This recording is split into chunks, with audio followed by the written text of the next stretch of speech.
All right, I missed some text here. I'm sorry. All right, hit me.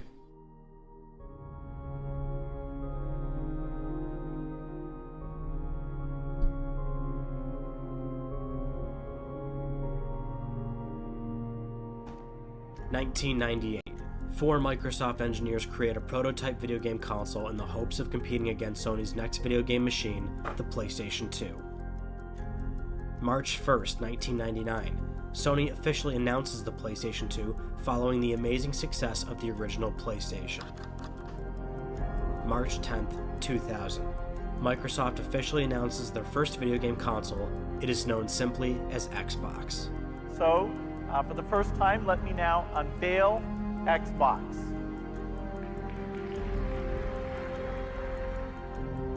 In 2004, Sony sits comfortably ahead of Microsoft and Nintendo, with roughly 71 million units sold. Microsoft, at the end of 2004, had sold 19.9 million Xboxes. Boys, if you're a Zoomer and you weren't around for the PS2, bro, that shit was so fucking lit. You saw that? You saw that shit? All that was bangers, dude. All that shit was, dude. PS2 was fucking lit. Sony sits comfortably ahead of Microsoft and Nintendo, with roughly 71 million units sold. Gran Turismo, I think, what's this, Mech Assault? Microsoft, at the end of 2004, Bouncer, had sold 19 Ridge Racer 5 Xboxes. or 4. Yo, I mean, dude, it's just bangers, dude, everywhere, all day. May 12th, 2005. Microsoft reveals the Xbox 360 on MTV. Days later, on the 16th, Sony reveals the PlayStation 3 at E3. The modern video game battle of the 21st century begins.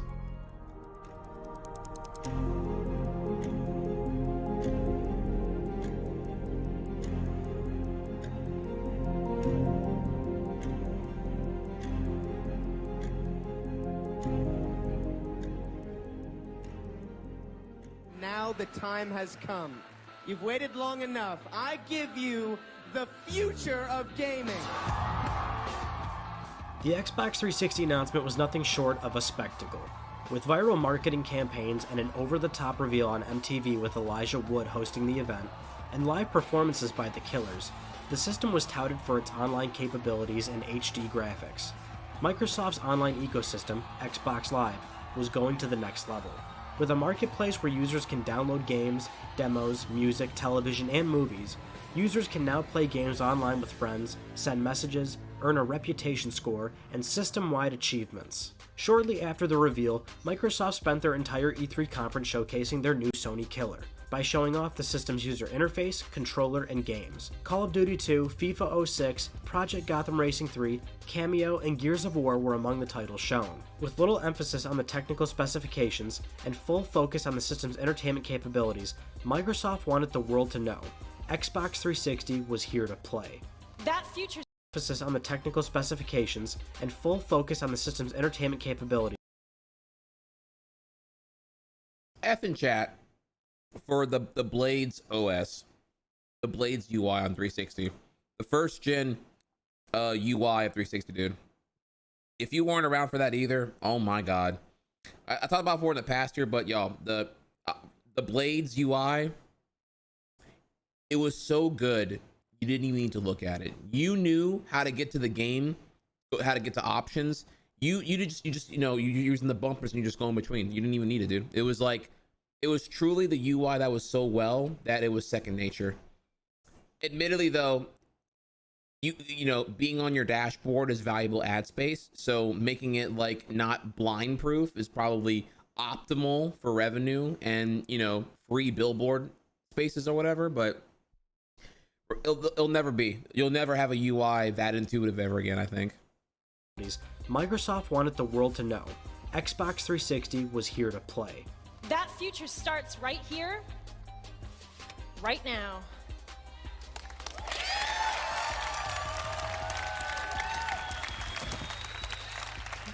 This is my Xbox 360. It's here and it's on. Red ring, red ring, red ring.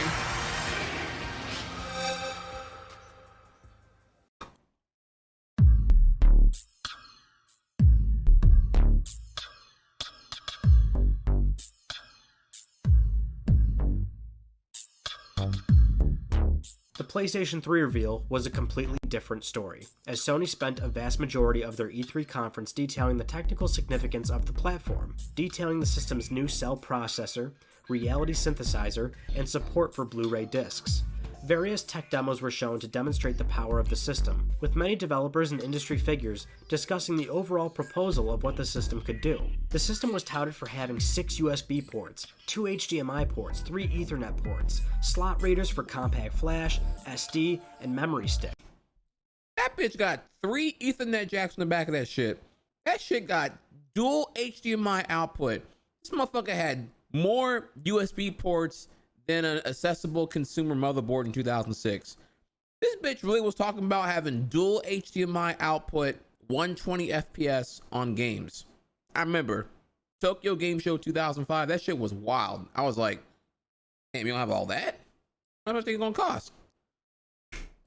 And full backwards compatibility with PlayStation and PlayStation 2 games. Sony proceeded to spend a smaller portion of the show on actual titles.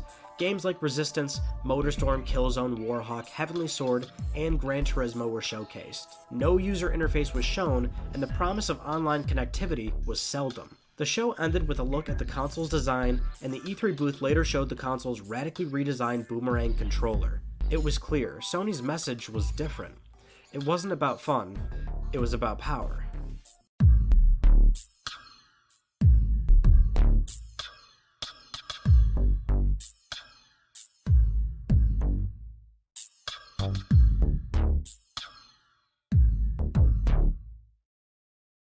We're right here in an impromptu Best Buy shop, and all the new Xbox 360s are being unloaded.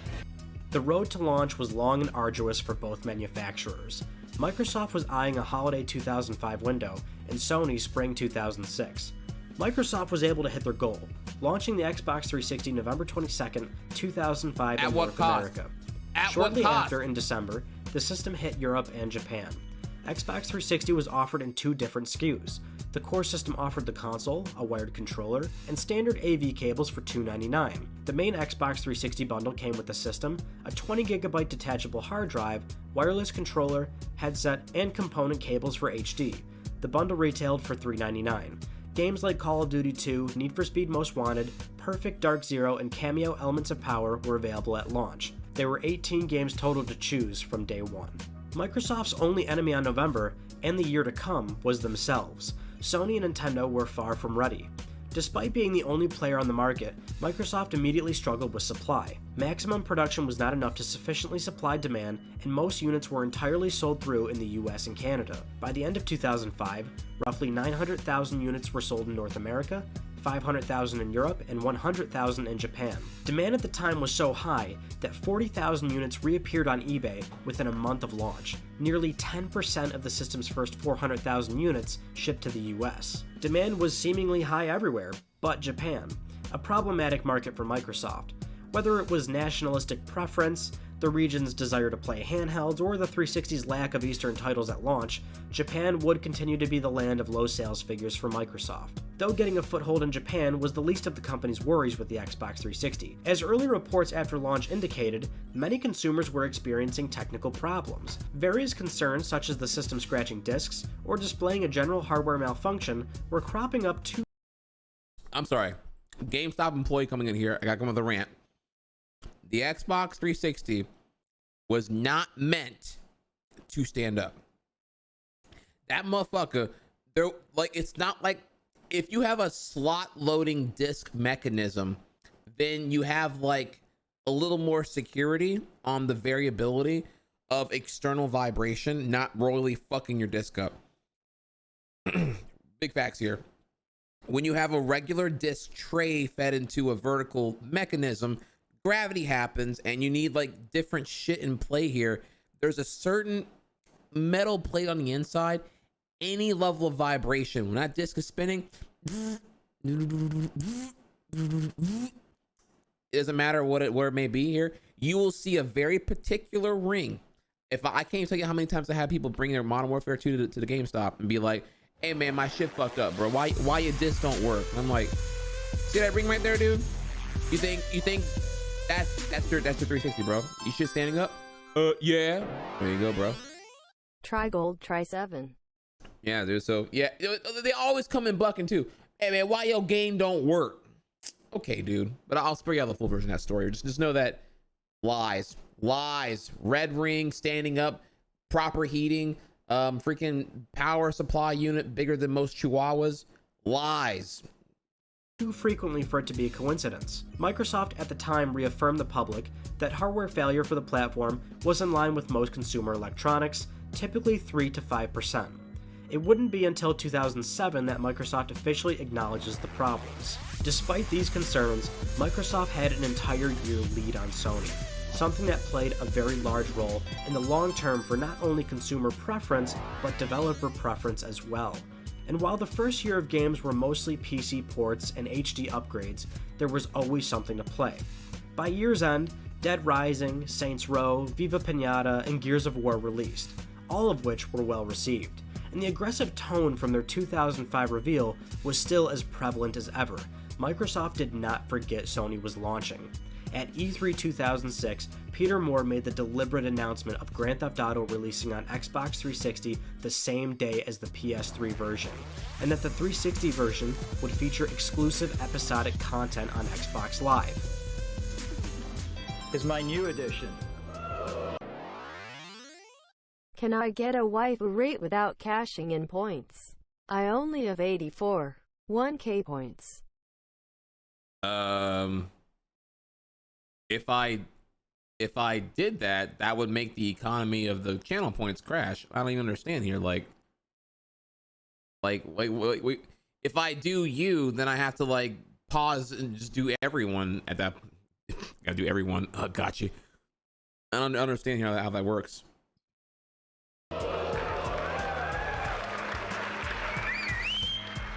Microsoft and Rockstar Games are bringing Grand Theft Auto 4, the next generation of the wildly successful Grand Theft Auto series, to Xbox 360 on October the 16th, 2007 in North America, and October the 19th, 2007 in Europe. The first date it's Is that a real tattoo? Yes. Yeah, I got GTA 4 tattooed on my forearm, or on my whatever arm thingy. Yeah, it won't be a bad idea. There'll never be a sequel. Yeah, GTA 4, the best one, always. available. That, coupled with various other titles Microsoft had planned for 2007, showed that they meant business. Microsoft also had a direct answer to Blu-ray, offering a $200 accessory that allowed the 360 to play HD DVDs, a completely separate format from Blu-ray that Microsoft had backed, directly competing against Sony's decision to go with Blu-ray in the optical format war. By the time PlayStation 3 was ready to launch, Microsoft had sold roughly 6.5 million Xbox 360s.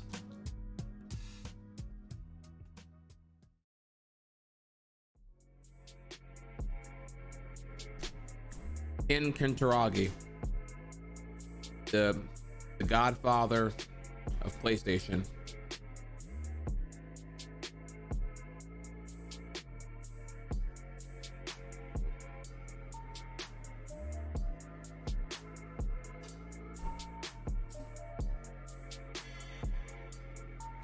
Hey boys, I know my shit. Before launch, the PlayStation 3 and Sony's message was categorically a disaster to say the least. Launch, the Kaz Ridge Racer Harai, our boy. PlayStation 3 and Sony's message was categorically a disaster to say the least. Sony had strong competition, yet felt no threat was on the horizon.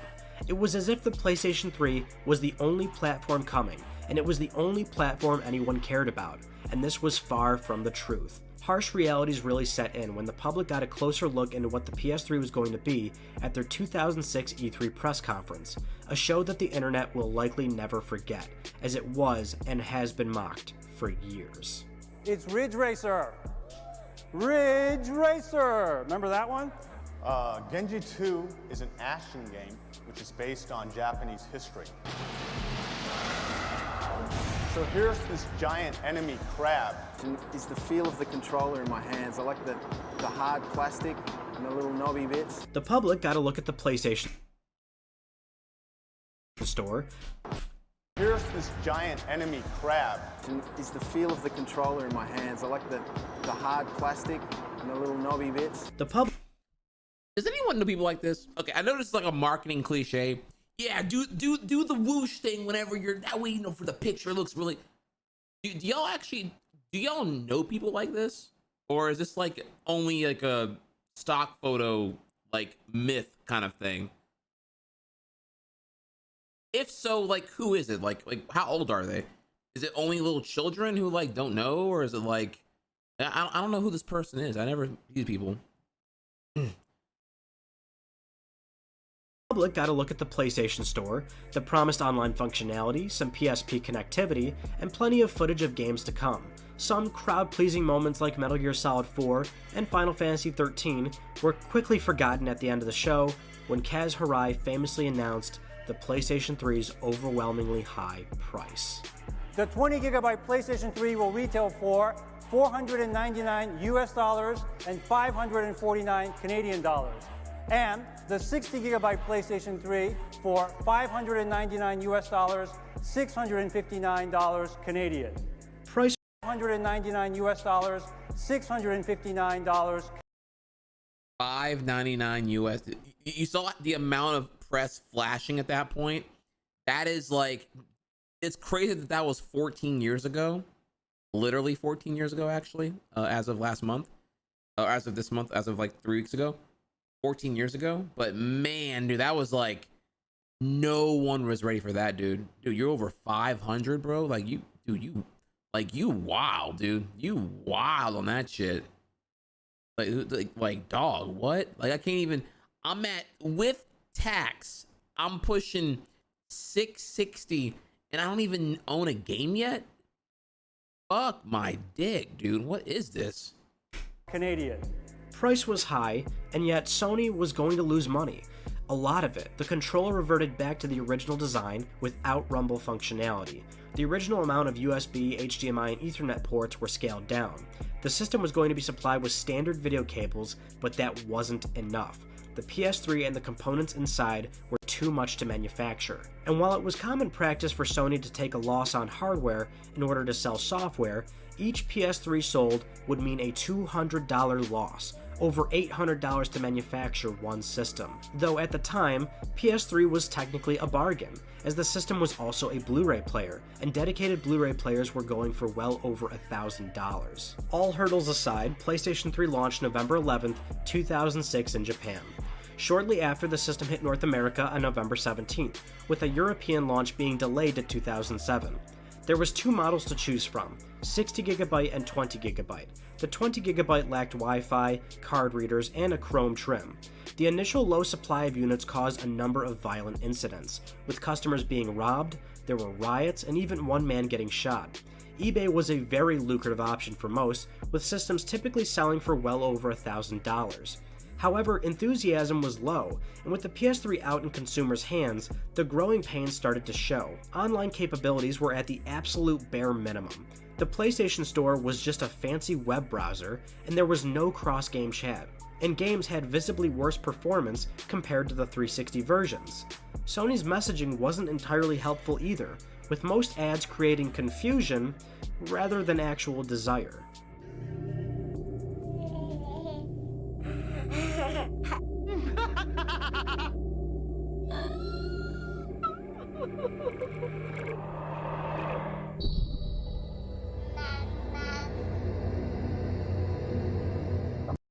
Actual ad, by the way. I don't know who the fuck that was, dude. Those Play Beyond ads were creepy as shit. Makes the PS9 one look like a genius by comparison.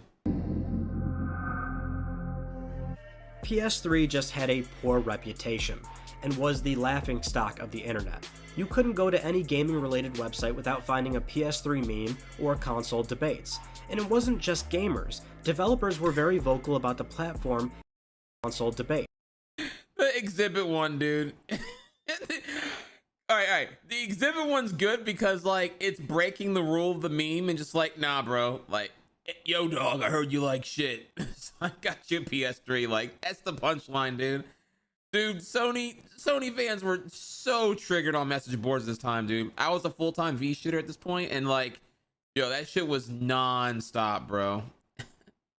And it wasn't just gamers. Developers were very vocal about the platform and how difficult it was to develop for. A contributing factor for why the system frequently saw games with lesser performance than the 360 versions, despite the PS3's untapped potential. PS3 did have a few breaks though.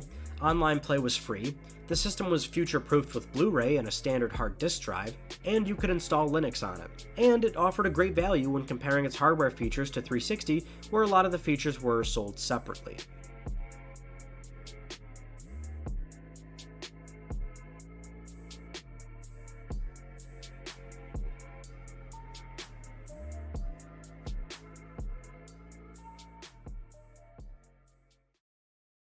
Thanks for having me, Bill. You're 7 months into the sales cycle for PS3, and you're cutting prices. Why? Well, as you pointed out, it's a two-pronged announcement. The introduction of the 80-gig machine with our million-unit selling MotorStorm game packed in at $599, and then consequently reducing the price on the existing 60-gigabyte model to $499.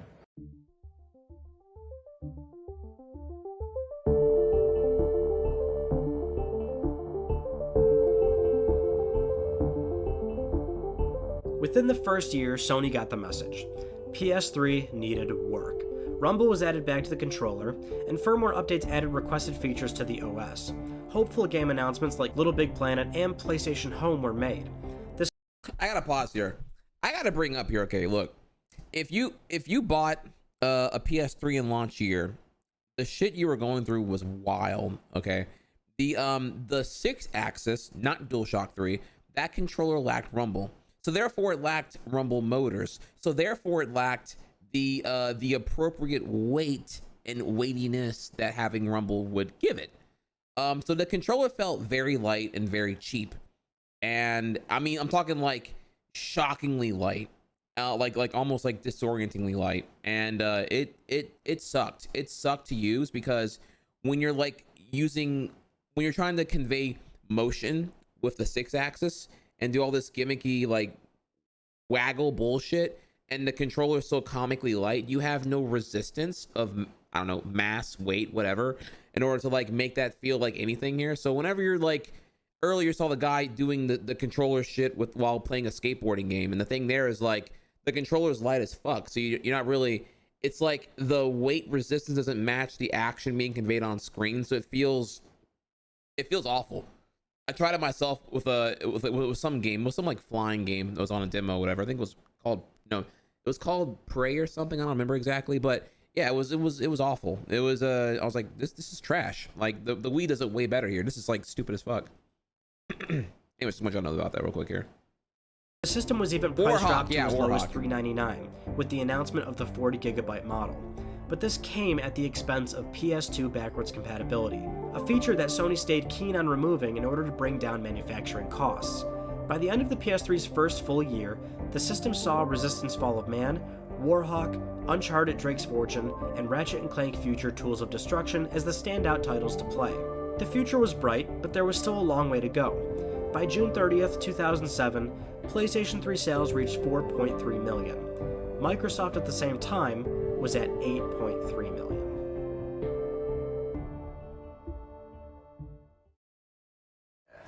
We set up these two Xboxes here, the one in home theater. The first day, the DVD Madden we had on display was totally destroyed because of the inside. It totally scratched the whole DVD. So first time we put it up there, it froze. We're like, okay, it was just fluke, maybe something happened. It froze again. So guys, honestly, You already know this, man. This chapter better be like 30 minutes long, because this was some motherfucking bullshit right here, dude. Internally, Microsoft's Peter Moore has now fully grasped the gravity of the situation on their hands. The defect rate for Xbox 360 was far too high to ignore, and action had to be taken. Moore worked out with... I'm pausing. Okay, this was actually madness. I have never seen in a console generation the normalization of buying multiple of a thing and just not talking about the elephant in the room here. They come in with their red rings, and they come to GameStop and they're like, hey man, the thing got a red ring, bro. You gonna give me a new one? I'm like, well, we're a retail outlet. We don't repair consoles, and that's a manufacturer defect. You want to call 1-800 for my Xbox, and then by this point they're already like, man, you ain't gonna give me a new one. It's like it's not our problem, dude. You got to call them, not us. Like, what the fuck am I gonna do about this shit? Dog, it was stupid. So people would just like say, all right, fuck it, I'm buying another one then. You know, I need my Call of Duty, bro. I need my Call of Duty, bro. Can I get another one? And just buy another one. Like, trucker dude bros would just walk in and buy 3 Xboxes in the same fucking year. I'm just like, this is madness here, dude. I between 05 to the final acknowledgement that, okay, our hardware, our shit is fucked and we need to do something about it. It wasn't until 2008 where the whole like Red Ring repair program like officially was like super ultra retcon, and everybody got like free repairs and the box shipped back to you and blah blah blah. Bro, it was madness, dude. Madness. Ugh. With the finance team just how much it was going to cost to make things right. He recalled, we knew we had a problem. I remember going to Robbie Bach, my boss, and saying, I think we could have $1 billion problem here. Moore had a meeting with then Microsoft CEO Steve Ballmer to tell him what had to be done. I am trembling sat in front of Steve, who I love to death, but he can be an intimidating human being. Steve said, okay, talk me through this. I said, if we don't do this, this brand is dead. This is a Tylenol moment. Steve looked at me and said, what have we got to do? I said, we've got to take them all back, and we've got to do this in a first-class way. What's it going to cost? I remember taking a deep breath, looking at Robbie, and saying, we think it's 1.15 billion, Steve. Excellent question here. What is a Tylenol moment? You see, and I'm about to get y'all on that giga woke shit, okay? You see, when you open up pills, medicine, anything, there's that confirmed freshness as long as it's not removed sticker. You have to remove that air seal tight thing that lets you know that it was sealed, it's been contained, and there's no foreign contaminant in the container of whatever thing you're buying, right? That wasn't always a thing, and that happened and became industry standard for a lot of consumables at the expense of Tylenol. Somebody can give you the tamper-proof seal. Yes.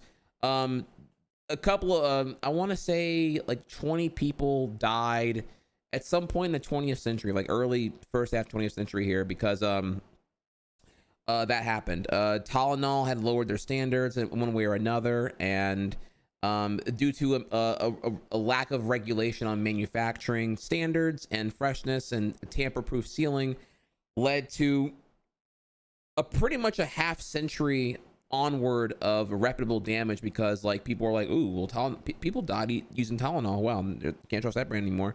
So I would someone can give you more. There's a Wikipedia article about it actually. Yeah, it's pretty wild actually. Look into it. We don't need no regulation. Yeah. Oh, okay, dude. He said do it.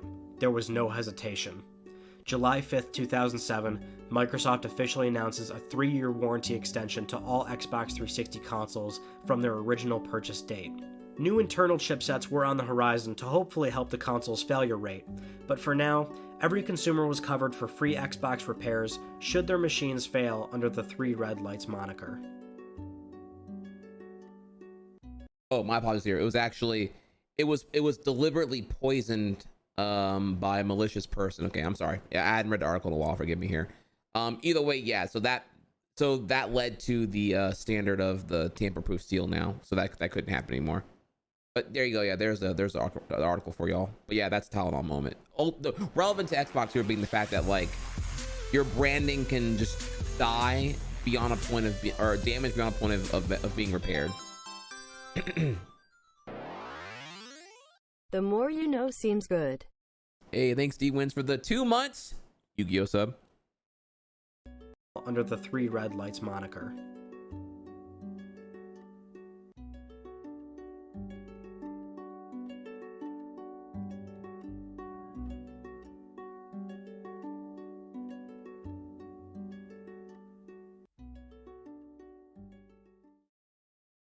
Amidst all the controversy and debate of PS3 and Xbox 360, the Nintendo Wii saw tremendous demand, and by September 2007, the Wii officially surpasses Xbox 360 in total worldwide sales. This would be the beginning of Nintendo's mostly irrelevant dominance as gamers continued to scrutinize PS3 and 360 while largely ignoring Nintendo due to Wii's radically different approach to games. But there was something very important in September. Yeah, baby, you know what it is. You know what it is, boys. What's good? What's good? Y'all don't want this motherfucking work, son. I'm in this bitch, baby. Fuck, let me holla at it. Let me get a 3, BR and a needler. one of I'm Xbox fucking that ass 360's up. most important titles, coveted and revered worldwide. The game was a huge success, and is still fondly remembered by all to this day.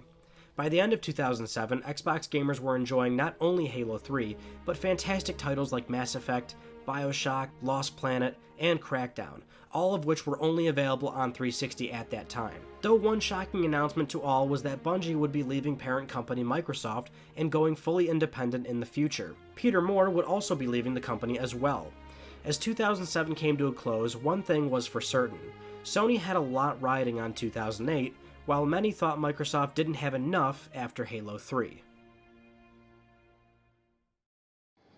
Toshiba has announced it will no longer develop, make, or market HD DVD players and recorders. That effectively means an end to the high-definition format war, with Blu-ray emerging as the clear winner. 2008 started off with a small, yet important victory for Sony as Toshiba announces they've essentially conceded in the format. Now, I want to pause real quick, okay? So, like, just so y'all know right now, we are officially at a point where I've finished eating, and this has no real thing of stopping.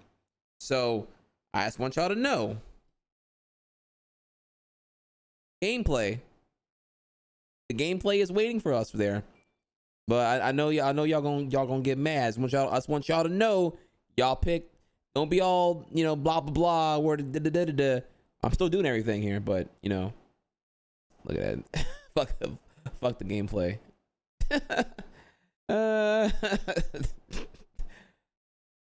Man, 2x speed it. It's a good video. Why would I rush what I actually enjoy? You hear yourself right now? Ain't bad option. War, ceasing production of HD DVD. This wasn't necessarily a loss to Microsoft, given the HD DVD platform was purely an add-on device to the Xbox 360. But Sony, however, had a lot riding on it in that they had a hand in the creation and development of Blu-ray, with every PlayStation 3 shipping with a Blu-ray drive for games and movie playback. And while the benefits weren't immediately obvious in 2008, the victory meant a long-term win for Sony with residual revenue. But more so for the PS3, Blu-rays could hold more storage than a traditional DVD, and thus more content could fit into one disc. This was just the beginning of what would be a solid year for Sony in slowly molding the PS3 into a product people wanted to buy and use. The platform holder started to deliver major firmware updates, giving highly requested features to users. In-game cross-media bar finally allowed PS3 users to access their messages and friends list while they were playing a game. Sony had... Can I pause real quick? Okay. I just wanted to acknowledge here that, alright, whatever, fuck the gameplay for right now. Alright, the XMB, the cross-media bar, I liked it. A lot of y'all didn't like it. I liked it, and I dare I say I miss it.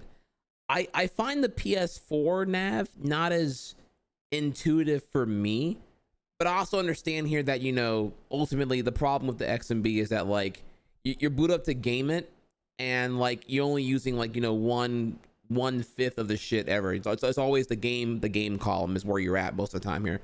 So I get that it's a mixed affair here.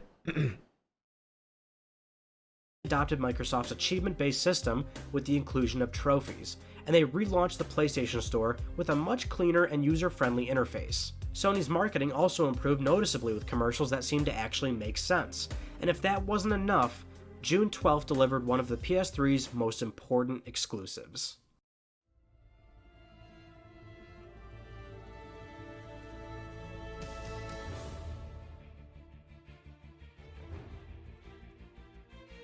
Metal Gear Solid 4 saw critical acclaim, and Sony saw a pretty substantial increase in PS3 sales across all markets, which the company desperately needed, because by June 23rd, it was revealed in financial reports that pricing PS3 below manufacturing costs made the company lose over $3 billion. Sony quoted to investors, "The large-scale investments required during the development and introductory period of a new gaming platform may not be fully recovered."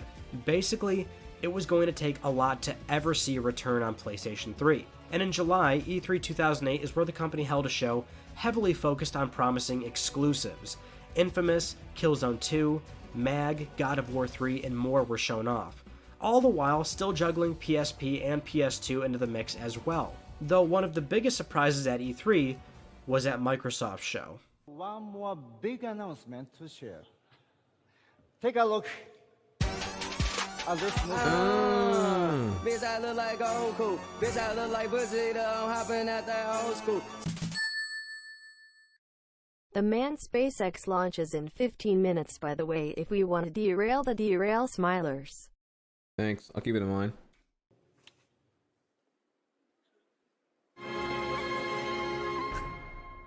Ah, yeah.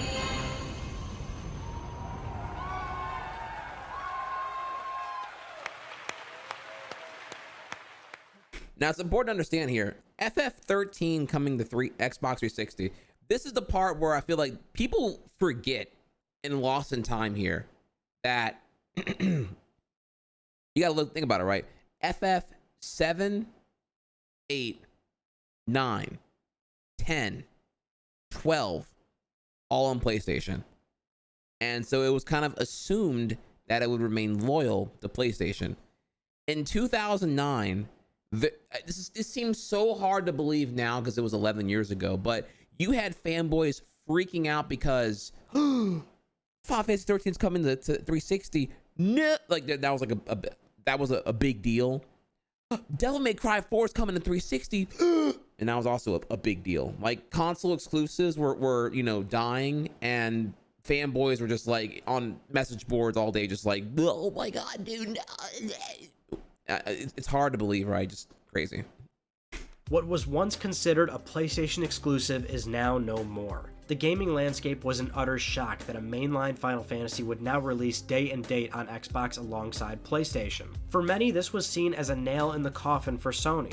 If PS3 can't keep games like Final Fantasy or Devil May Cry exclusive, why would anybody need to buy one? Little did anyone know that this would pretty much be the norm moving forward, as third-party exclusives slowly but surely became a thing of the past. By year's end, Resistance 2 and Little Big Planet released, and more stellar titles that many enjoyed. PlayStation Home also saw an open beta release, which looked promising on the surface. 2008 seemed to be a mostly good year to the PS3, and yet the sales weren't enough. The grass was indeed much greener on the other side. Microsoft saw great numbers all throughout the year. It was either good hardware sales, a good attach rate, or an increase in Xbox Live subscriptions. Most major third-party releases were playing better on 360 and selling better too. Microsoft had the distinct advantage in just having an all-around better platform when factoring everything in. A gold subscription was keeping gamers grouped together, and Xbox Live was simply a more robust place to play games anyway, with cross-game chat and a native party system. When a major blockbuster release like Grand Theft Auto 4 or Fallout 3 would hit, 360 was the place to play it for many. And it wasn't just the third-party preference, as 2008 also saw Ninja Gaiden 2, Fable 2, and Gears of War 2. Xbox Live Arcade also continued to be a preferential storefront for many smaller independent developers, with games like Braid and Castle Crashers releasing. And while Sony is releasing features that play catch-up, Microsoft is completely revamping the UI with the new Xbox Experience, which came out later in the year. A completely new interface that presented the menus and games in a more modern fashion, with an emphasis on tiles and imagery. And Microsoft's new Me-like avatars added a little flavor to user profiles. All in all, Microsoft had a great 2008, and while Sony made good strides in rebuilding the PS3 image, it wasn't going to catch Xbox anytime soon. By year's end, 360 sold 28 million units worldwide. PS3 was in the neighborhood of 21 million. Down, but not out.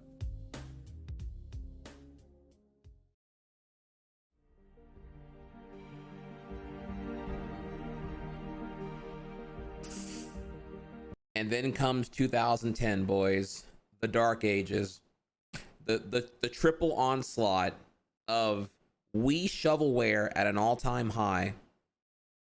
PS Move and PS3 doing 3D TV functionality and shit when it can't even like do 60 FPS stable, and Xbox 360 introducing the Kinect. Just the triple cock fucketing of everyone's time and wasted time and effort.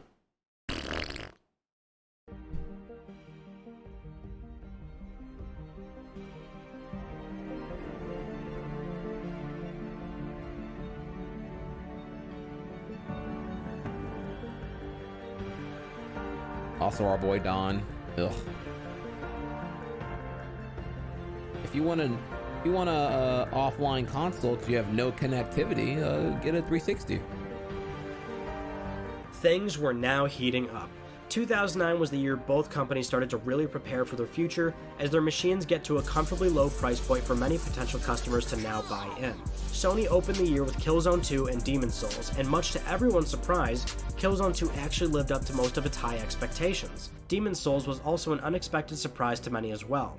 And as the year progressed, games like Infamous and Ratchet & Clank: A Crack in Time also saw great reception. It was finally getting to a point where you could say the PS3 had a great library, and in large part many of those games were only available on PS3. And it's at this point that many developers are not only getting more comfortable developing on PS3, but more smaller studios are working on the platform as well. The PlayStation Store was now seeing a greater influx of games released, either ports from Xbox Live Arcade or day-and-date releases with the competing storefront. E3, however, was bigger than ever, as this was the year both Sony and Microsoft revealed major expansions to their hardware. Sony officially unveiled PlayStation Move, which at the time were only referred to as PlayStation Motion Controllers. They demonstrated the tech's impressive one-to-one capabilities and made a case for how it could be applied to games for the future. The peripheral was slated to be released the following year. You can imagine if he could be Ratchet and he could hold Ratchet's weapons in his hand while he plays. He would die for that.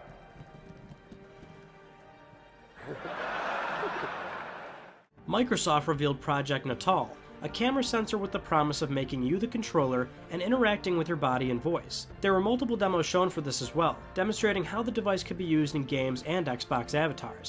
I never bought a Kinect, by the way. I was always like, dude, this looks fucking dumb. Like, only Dance Central I felt was an application that really showed potential, but like, I don't want to do this shit any other time, dude. Like, at least the move, I understood what was going on there. This seemed like trash to me.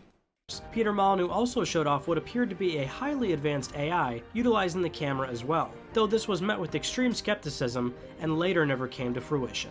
Hi, Milo, how you doing? Hi, Claire. You okay? Actually, I'm a bit nervous. You? Nervous? I don't believe it. Just as E3 came and went, fall showed up with more business from Sony. Arguably one of the biggest turning points for PS3 was Gamescom 2009, where much like Sony always does with their hardware, it was time for a revision. The rumored console and price cut were official. A slimmer PlayStation 3 would be hitting the market at a much more affordable $299 price tag. Not only this, but Sony even went as far to rebrand the system in a small but substantial way. The font would revert back to the more traditional PS1 and PS2 style, and Sony would start a very successful ad campaign that caught the attention of many. The timing went well with PS3's biggest 2009 release that was only a few months away. Somebody link me Kevin Butler commercials, please. I feel like a lot of Zoomers here don't know what good marketing looked like. Like, PS3 had a rep problem, and this was like a huge comeback, and they were actually very, very funny. They were great. Dude, Kevin Butler was the man. Please, somebody find a montage for me, please. Okay, damn, that was like really quick. Fuck. Here's all of them. Man, am I gonna derail right? Am I really derailing a derail right now? Dear PlayStation. Okay, I'll do like 4 of these, and then we gotta move on. I got a tip that you were making the PS3. Dear.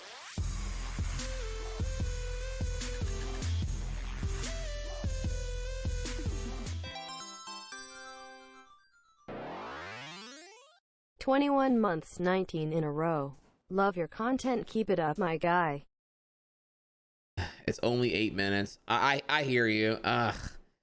Okay, we'll see. Cause like I haven't seen any of these in like probably at least 8 years, and I remember they were really, really good. I'm hoping I'm still right. Your PlayStation. I got a tip that you were making the PS3 $2.99. Confirm or deny? $2.99? Bernie, you can't believe everything you read on the internet. That's how World War I got started.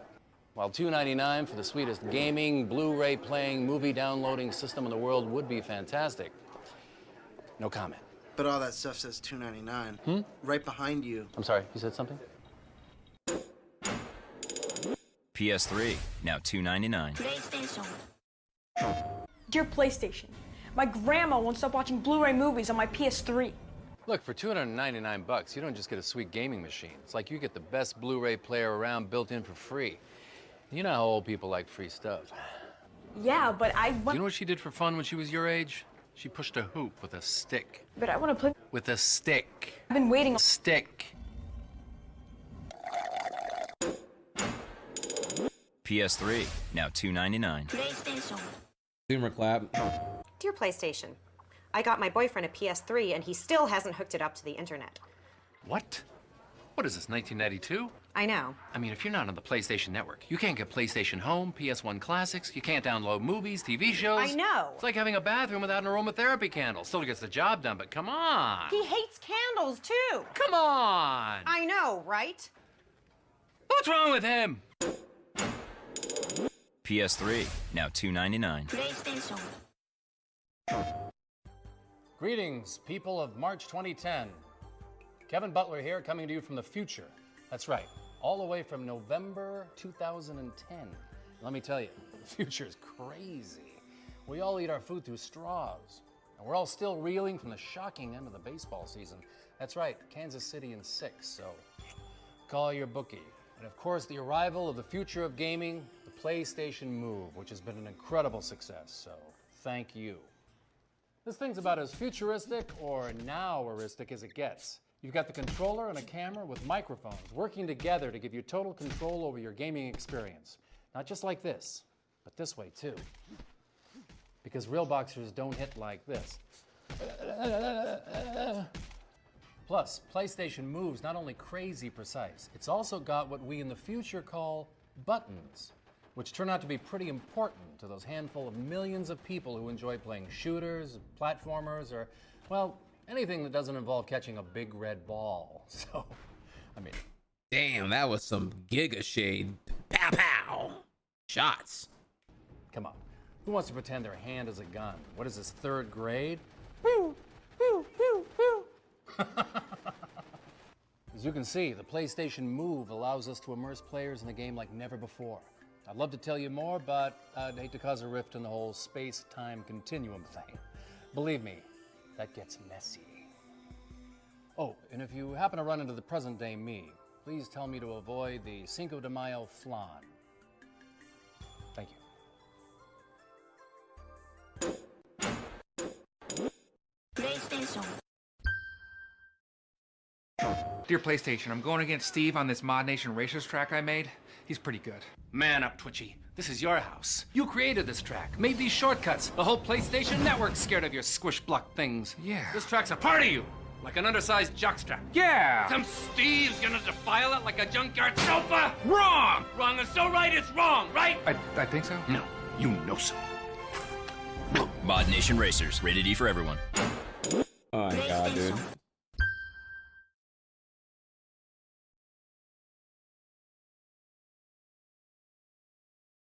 It's a great company. It's a great company, and it's a great culture. Take it. Take it! I call it the culture of success. We're always coming up with something new. That's why my job title keeps changing. I don't care what they said in 4th grade. I'm somebody.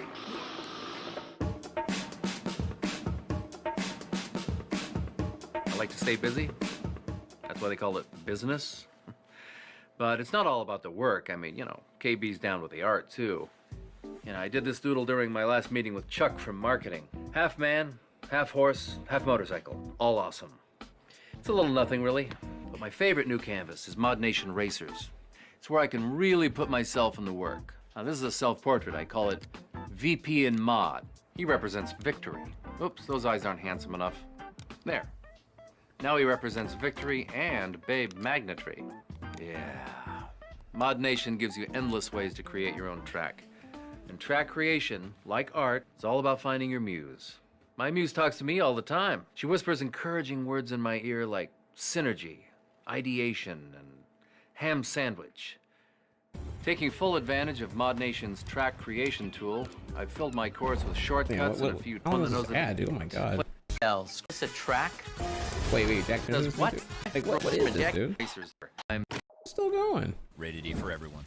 Dear PlayStation, my kids never want to hang out with me, but wait till they see this. Yeah, not to be Buzzkill McGee here, but a better way to spend time with Kyle, Abby, and your lovely wife Jenny is to buy them a PS3.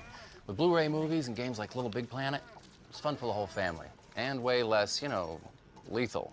Jenny, how did you... Ooh, Scraps likes you. Damn, they really did that? Fuck, dude. PS3, now $2.99. PlayStation. Dear PlayStation, just got my PS3. So what you got? What do I got? 2 words. Montage.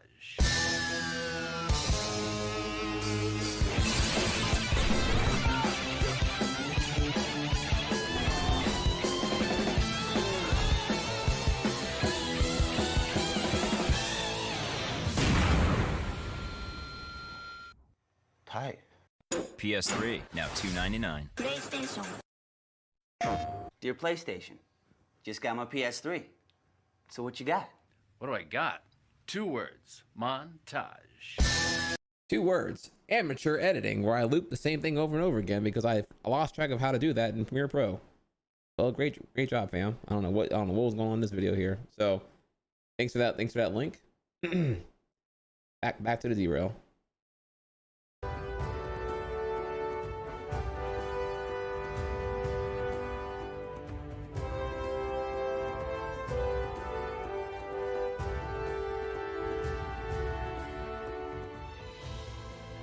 This was the momentum finally needed for the PS3 to gain a little bit of traction. Yeah, Uncharted Sony rounded 2, out the year bitches. with a new price, console, and bright future with more exclusives announced and waiting for 2010. Microsoft spent a good portion of 2009 more in prep mode.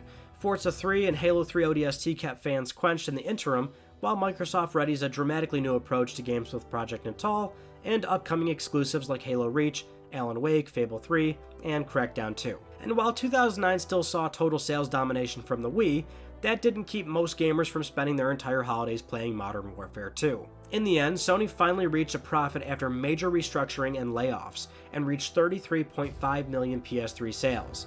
Microsoft would not give updated figures until April 2010 to coincide with the platform reaching 40 million units sold. Ladies and gentlemen, this is your new Xbox 360. Ooh, that was hot. Completely redesigned for the future of entertainment. I love how he did that there. Xbox 360. Completely redesigned for the future of entertainment. Sony opened 2010 strong with major releases like MAG, Heavy Rain, God of War, and the announcements of Little Big Planet 2 and Killzone 3. The new marketing campaign featuring fake Sony executive Kevin Butler also seemed to be performing well and was starting to paint PS3 in a positive eye. It was at this point where PS3 not only gained serious momentum in sales, but overall public image of finally being a desirable, affordable, and fun gaming console. Microsoft, on the flip side, also saw a strong opening with then-exclusive Mass Effect 2, which wouldn't make a PS3 debut until the following year. Not all was well with Sony, however. On April 1st, the company removed the Other OS feature from PS3 via a firmware update. The Other OS feature was a way for consumers to install operating systems like Linux onto the PS3, and this was initially advertised as a feature of the PS3. Many fans found this to be very insidious and anti-consumer, and Sony was met with a lawsuit that would later settle in 2017. But a little bit after that, Sony launched PlayStation Plus, a monthly subscription service that would give out free games.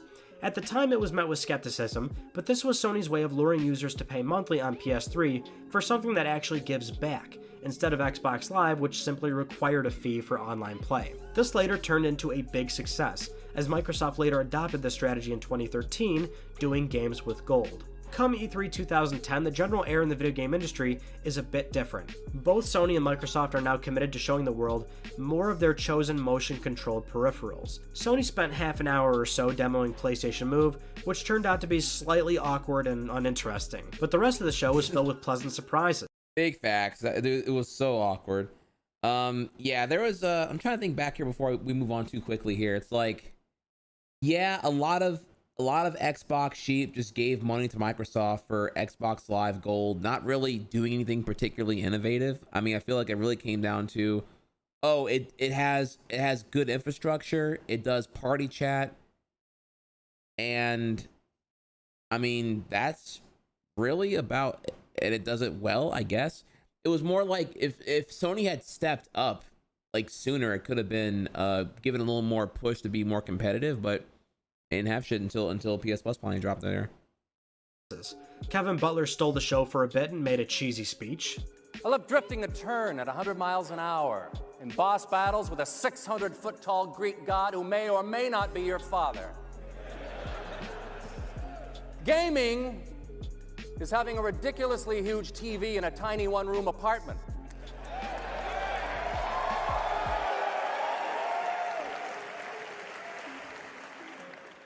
Gabe Newell surprised everybody by making an appearance and vowing Portal 2 will be best on PS3.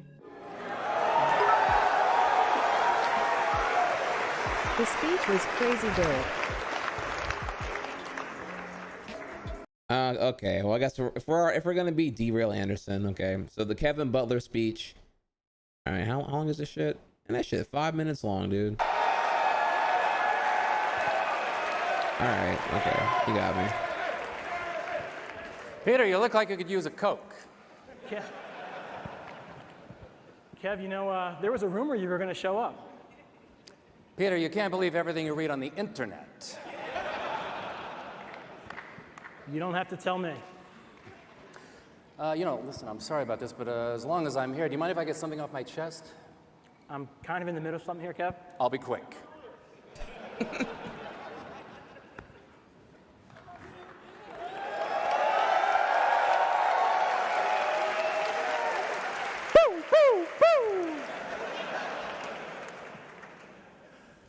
So am I crazy, or did I just see 100 French acrobats prancing around an arena the other night? Oh my god, dude. I hear there was a sale on blue ponchos. But seriously, I know everyone's got their eye on this motion control battle like it was Olivia Munn in a Lara Croft outfit. I say it's time we focus on what really matters. The games. Who's with me?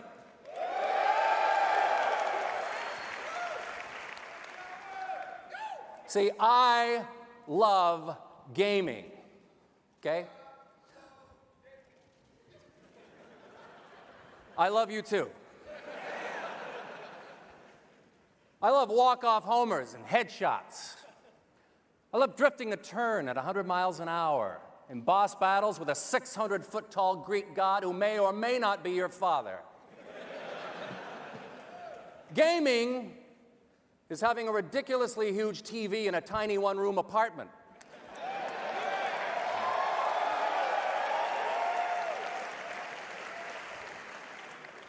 Staying up till 3 a.m. to earn a trophy that isn't real. But is. And it's girls who know that the way to a man's heart is through a melee attack. I love gaming. And I know you love it too. That's why you're here. And why millions of people are pretending to work while they watch this at their desk.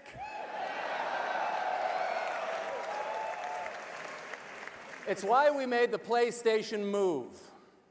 So every person on this great spinning marble will be able to get a taste of the PS3 sugar. Families, kids, grandparents, and you hardcore guys, I'm talking about you. Don't hate on them. Don't do it. Look at it this way. If you've got an awesome girlfriend, and then someone else gets an awesome girlfriend, do you know who wins? Everyone. With PlayStation Move, your mom can make your mom jokes after she takes you to school in table tennis. And a 10-year-old kid in Fresno can make a frat boy in Boston question his own manhood.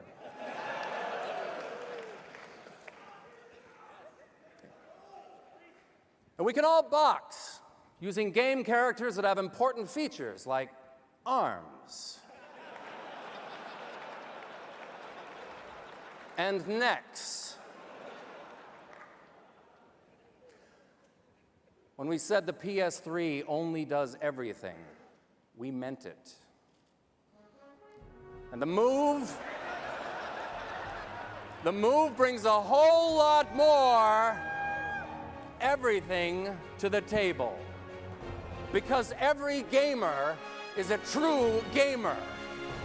Motion gamers, sitting gamers, everyone. And though we may pledge fanboy allegiances to different flags, deep down inside we all serve one master, one king. And his name is gaming. Forever may he reign!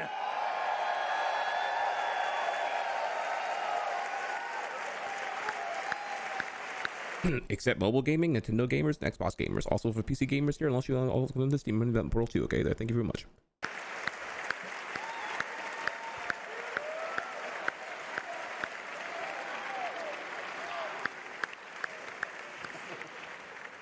Kevin, that was epic. Thank you, Pete.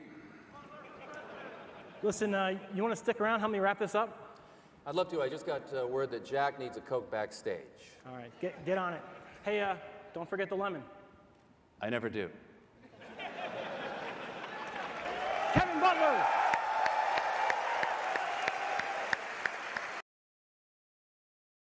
Yeah, so the the question here obviously though is like, you know, what happened to Kevin Butler? What happened to that campaign?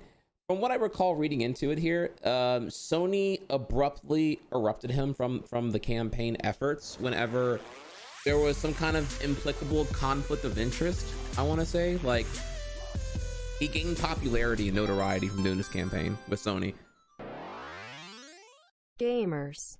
And he did a commercial with a competitor. Like, it was like something minor from what I recall. I remember being a pretty extreme reaction from Sony. It was like really petty and like, damn, you're gonna lock me into a prison right now? I can only do this one thing here.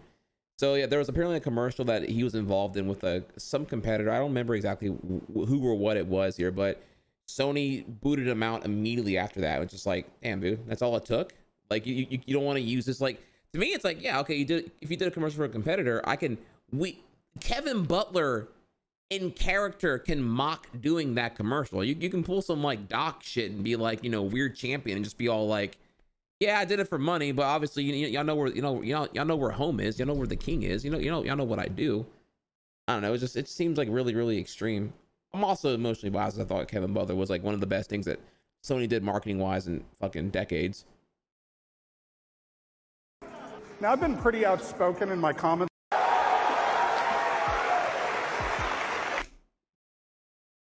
I just love that this is like, Gabe chose this to wear. That's so A1. I love it.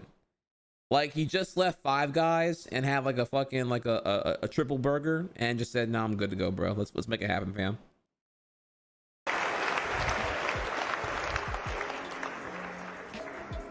Now, I've been pretty outspoken in my comments about the current generation of game consoles.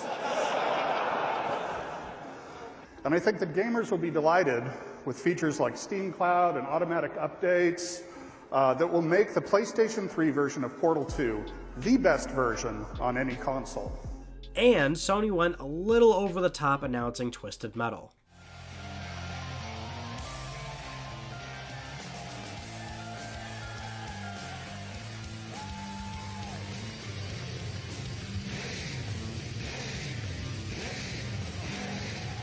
Microsoft showed great footage of their upcoming games, but also spent a large portion of their conference demoing the Kinect sensor, which understandably frustrates your typical gamer that would want to watch E3, but pleases investors who want to see potentially high-selling products. Microsoft's Don Matrick closed out the show revealing the Xbox 360S, a slimmer and more efficient Xbox 360 that would be available immediately. And in the following months, both motion peripherals launched and initially sold very well, except Microsoft did exceptionally well.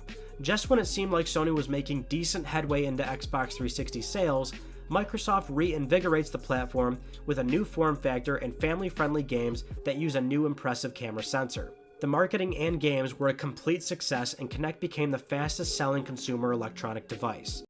You know how much shit there was on... Bro, it's like everything ever had to become like a gimmicky peripheral piece of shit. Y'all remember Tony Hawk Ride? Y'all remember Mass Effect 3 with the Kinect functionality? Like, just... Dude, fuck, man. And with holiday releases like Halo Reach, Fable 3, and Call of Duty Black Ops, core Xbox 360 gamers were pleased for the time being. Sony ended the year announcing Uncharted 3: Drake's Deception in December. Sales figures tell an interesting story. PS3 was now around 48 million units worldwide. 360 was at about 51 million. The sales gap Microsoft had was indeed shrinking.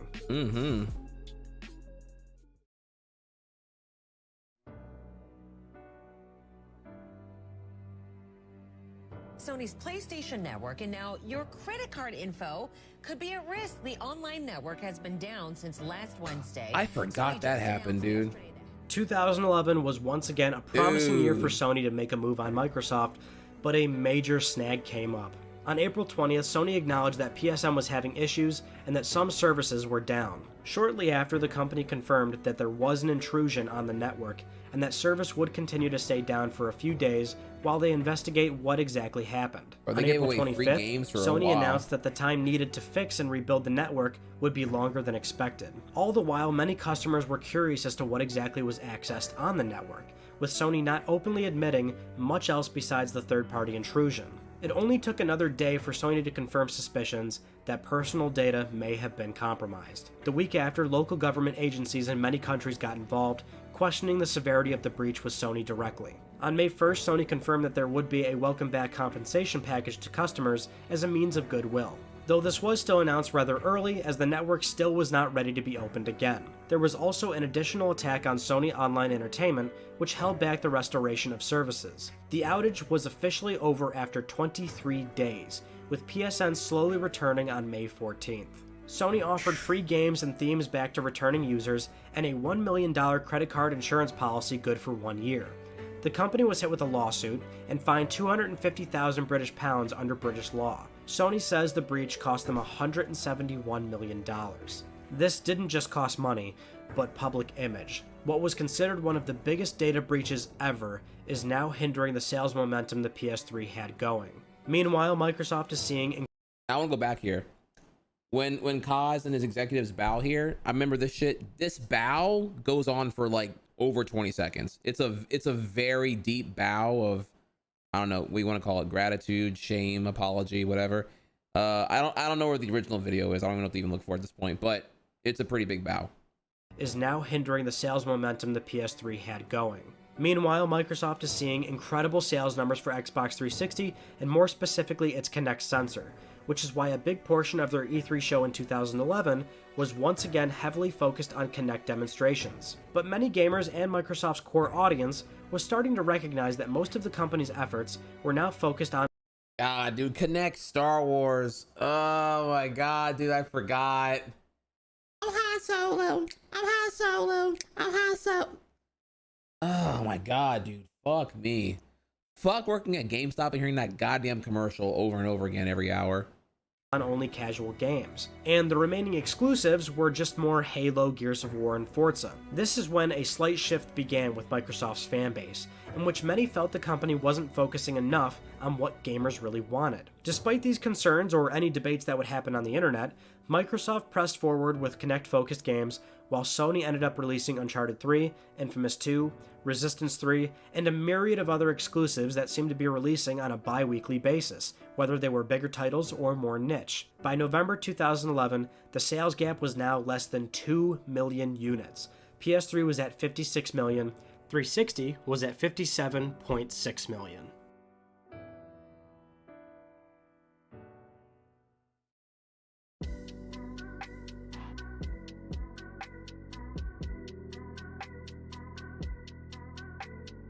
With the PSN breach behind, 2012 was more or less a similar story in that Sony continued a consistent release of exclusive games, and Microsoft insisted on more Kinect. And while Sony did have an agenda as well in pushing PlayStation Move sales and software, it ultimately didn't pay off nearly as well as Kinect did for Microsoft. By March 2012, Sony's Fergal Gara openly admitted that the hardware had not lived up to their expectations. PlayStation Move fell into obscurity at this point, and wouldn't be made relevant again until its use in PlayStation VR years later. E3 2012 was the point in which Microsoft began to see serious backlash. They spent a large portion of their E3 conference showing third-party games, Kinect, and TV and video services.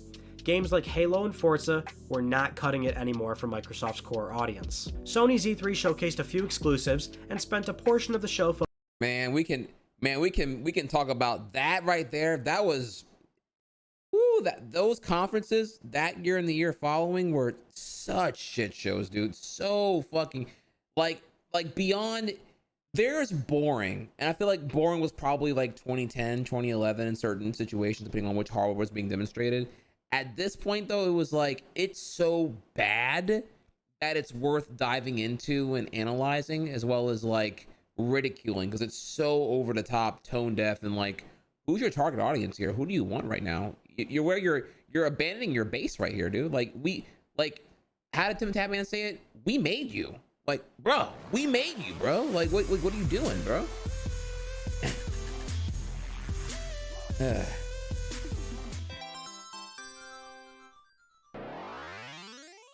Usher at E3. Man, those were really the dark ages. Yeah, dude. Anytime you see a celebrity, you say that was, okay, you know what? Usher, you can say it's the dark ages here, but I go back here. Dude, the Battlefield 1 celebrity death match. Oh, dude. Okay, let's not derail, because that is like some A1 shit right there, dude. The one with like Snoop Dogg and all the other, I think it was Zac Efron was there too, bro. That makes the Usher shit look like child's play by comparison. Like, that was sick as fuck. Dude. Oh yeah, look, we'll derail on that another day, okay? I promise you. I can't go too far in the rabbit hole right now, but focusing on PlayStation Vita, but they closed strong with extended footage of The Last of Us, a game which by release in 2013 went on to make an incredible impact on the industry standard. And during TGS 2012, Sony announced a further revision of the PlayStation 3 with more gigabytes and a lower price.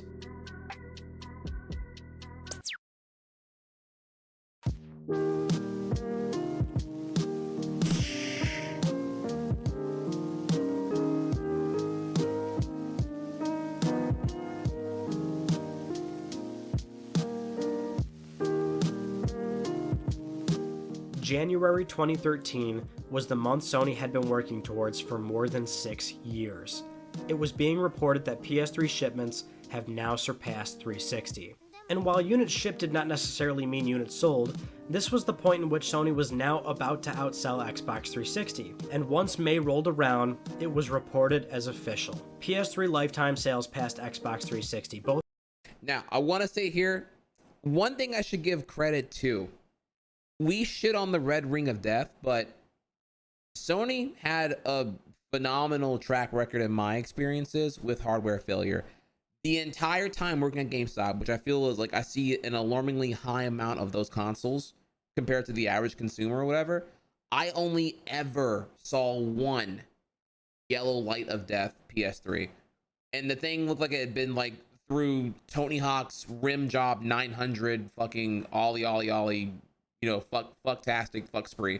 Like the home it came from was like dirty and whatever the fuck. So it wouldn't surprise me if it had more like roach eggs and dust in that fan to give it that yellow light of death anyway. So, and I'll spare you that story too, because there's plenty of GameStop like horror stories about like y'all be wilding out, dude. In South Louisiana, particularly here at the GameStop I worked at, y'all just don't give a fuck when it comes to like, I'm like, if your console looks like, I don't know, the bottom of a fish tank that hasn't been cleaned in five years, along with the coating of Cheeto dust on top of that, I'm like, bro, what do your feet look like? What do your teeth look like? What does your house look like? Why is your console this fucking dirty, dude? Like, this is gross.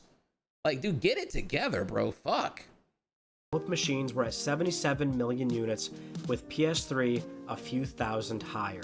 And with that news came the conferences that would bring the announcement of next-generation hardware from both Sony and Microsoft. The world was now learning about PS4 in February and Xbox One in May. With all eyes pointing towards next-gen, PS3 and 360 started to cool down slightly. Microsoft revealed the Xbox 360e at E3, and Sony released The Last of Us in June. On April 20th, 2016, Microsoft officially ended manufacturing of new Xbox 360s, and Sony slowly ceased PS3 shipments by territory, with Japan being the last one, ending May 29th, 2017. When everything was all said and done, with updated numbers, PS3 sits at roughly 86.9 million units, while 360 sits at 85.8.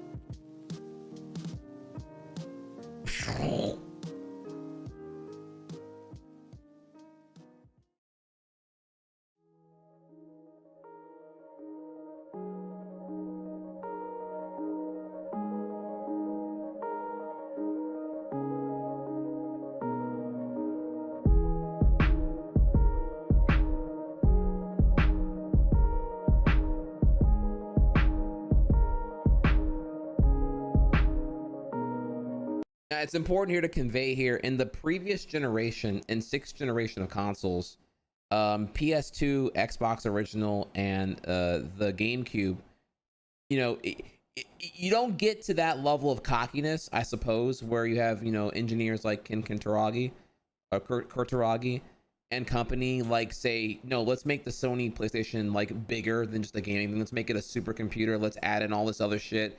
Let's just bloat it up with everything. Fuck it, dude. We don't know. Just do any and everything you can. Put it. No, nothing is off limits. I'll put it in there.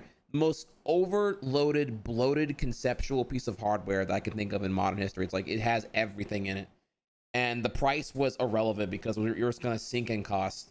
This motherfucker cost $850 USD to manufacture at spec. And that's what went out the door as your actual consumer model. That was not even the TGS 2005 model, which is probably over $1,000 easily. It was just like, it was absolute insanity that there was like no holdback there. But you don't get to that level of like cockiness without conveying here in the previous generation where the PS2, help me out here, boys, was it 120 million or 140 million units sold worldwide? PS2 did gangbangers, so it probably made Sony feel like, yeah, well, you know, the party don't start until we arrive. So fuck it, we're just gonna do what we want to do. When we get in there, they're gonna buy our shit anyway. 157 million units. Like, it's hard to. I know now, like most things, generally have a PC port at this point, but like, because it's just free money. But like, you got to think here. I don't know what year to put it at there, but like pretty much. Before 2010, like PS2 had so many goddamn exclusives. It was just ridiculous, dude. How many franchises were home to PS2? Whether it be third party or first party, like most of Squaresoft, most of Capcom. Like it's actually easier to point out what was exclusive to the competitor consoles, which seem to be like, you know, some Sega, some Capcom when it came to GameCube. And then and then from there it got like it's really flaky as far as Xbox original goes here. So it's like so yeah, you know, that's pretty insane to think here. So it's it ran shit. It most certainly ran shit. So when you look at the fact that PS3 edged out here, it is a victory technically, sure, but it's also a huge loss on Sony's momentum they had prior from the PS2.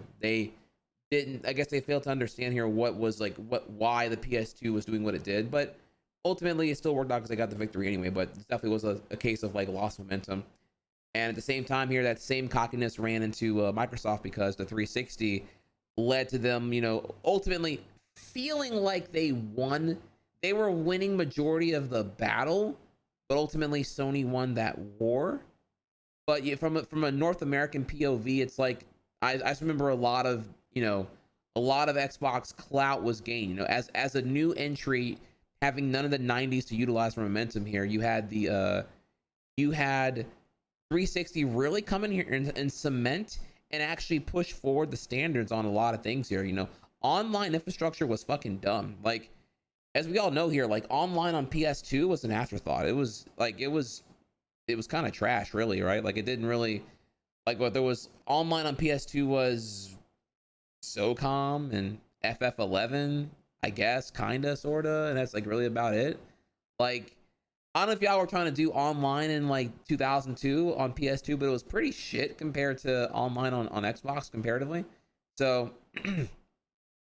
but yeah, Xbox did push its standards on that infrastructure, most certainly. Still cheap for paying that much money for that service, but regardless, though, it was a good time. And but yeah, be able to come that far into it. But yeah, Microsoft, just like Sony, had the cockiness to say, okay, well, we ran shit with 360, so we're gonna come in here and we're gonna clean up shop. You know, gamers, they know their role. Bend the knee, bow to us, because Xbox One is here now, so be ready for it. And they're looking to just like kind of do this like bigger, expand the pie and take over the block. And it was more than just games. It was games, TV, sports, entertainment. The same shit you heard the other time. And it's like, dude, you're not focused. You're trying to acquire too much shit here, and your target consumer. You're sitting here, and this is the part people forget here, right? Microsoft paid an ungodly amount of money to the NFL for like some kind of like promotional tie-in or whatever, and it's like, why aren't you making games, dude? Like, what the fuck is this shit, dude? Like, you got QTE the game Rise as your launch library, talking about getting rid of used games entirely with some kind of like unparalleled invasive DRM management that makes me feel like I'm a prisoner of my own fucking console that I paid money for. I got to be online once every 24 hours with some locked out of my own fucking shit. What if my internet goes down? Fuck you. Like, you don't have the balls to make this pull off right now in our current crumbling US infrastructure of internet right now. And you're telling me that you're gonna spend, what was it, 40-60 million for the NFL partnership? Make some motherfucking games, dude. So yeah, so that same cockiness that may have like fucked Sony out of the PS3 in the early run, the same cockiness that actually destroyed Xbox's reputation, and in a possible future documentary here talking about the Xbox One and all the missteps there, all the pitfalls there, and just too little too late with what's his name again? Don, let's just call him Don fuckhole. You know what I'm talking about. You know the interview, the one, it's Don, and it's okay, I'm so bad with the names right here. Man, it's a Don Julio.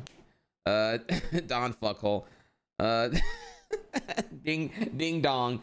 Fuck. I want to say Kevin Spacey. Fucking hell. Help me out, boys. Look, Kojima fanboy runs the Game Show Awards, or the Game Awards. Dude, I'm so bad right now with the names. Yeah, Jeff Keighley. Yeah, okay. Yeah, the interview with Don and Jeff, and it's like, hey, if you want to get an offline console because you have no connectivity, you can get the Xbox 360. That's your message to your consumers of concern.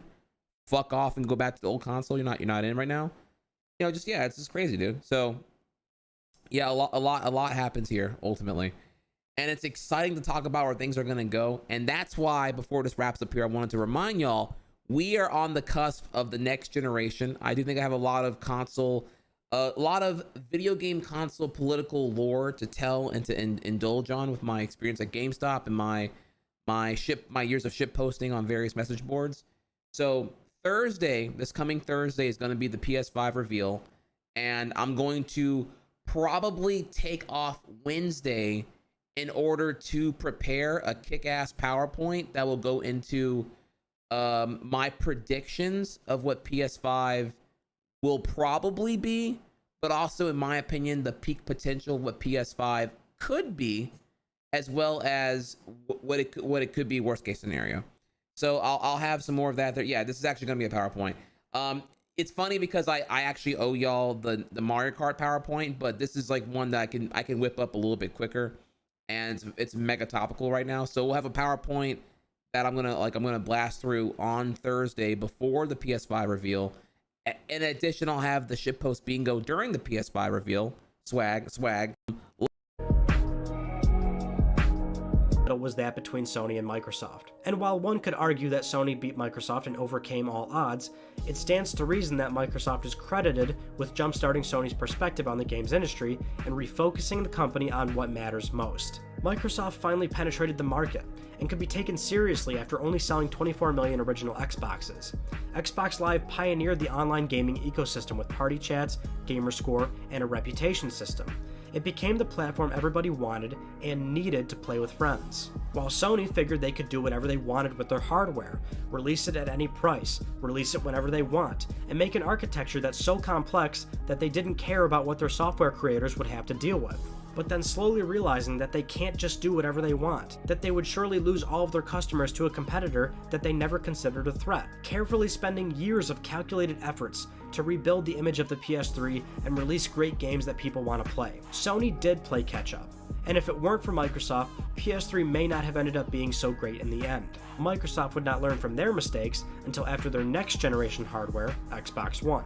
In the end, neither system truly won.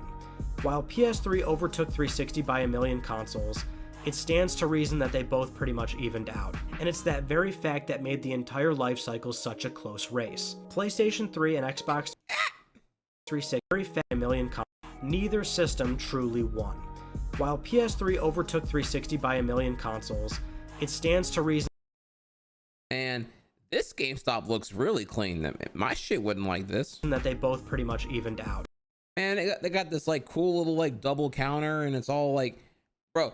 Okay, I'm sorry. I just gotta go on a rant here about this shit, cause like, all right, so my GameStop, man, they're back, dude. Look, this is like some fairy tale shit right here. Like, what? This supposed to be in a mall where they have like no traffic.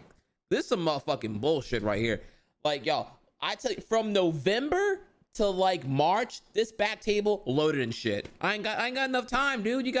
I got people might ask about wanting more gift cards and fucking other bullshit, and I got at least 2 garbage baggers a day. They come in with like 500 billion DVDs and PS2 games that are worth like anywhere from like a dime to like maybe like 20 cents or whatever a piece.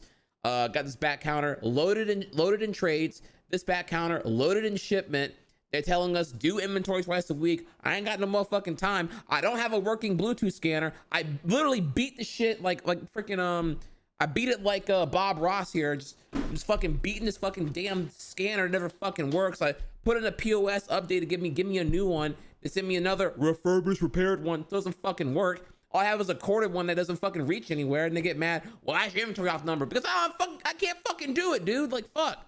You give me 110 hours for non-managers. What the fuck do I do with that, bro? Like, that's like dickly. Okay, I'm sorry, I didn't mean them all.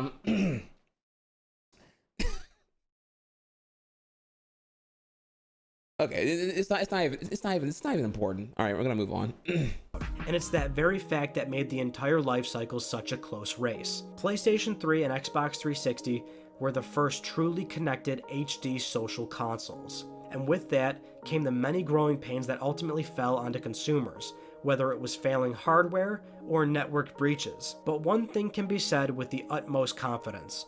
Some of the best games ever made were released on these platforms. Regardless if it was PlayStation 3 or Xbox 360, over 160 million gamers worldwide can agree. The 7th generation was one hell of a ride.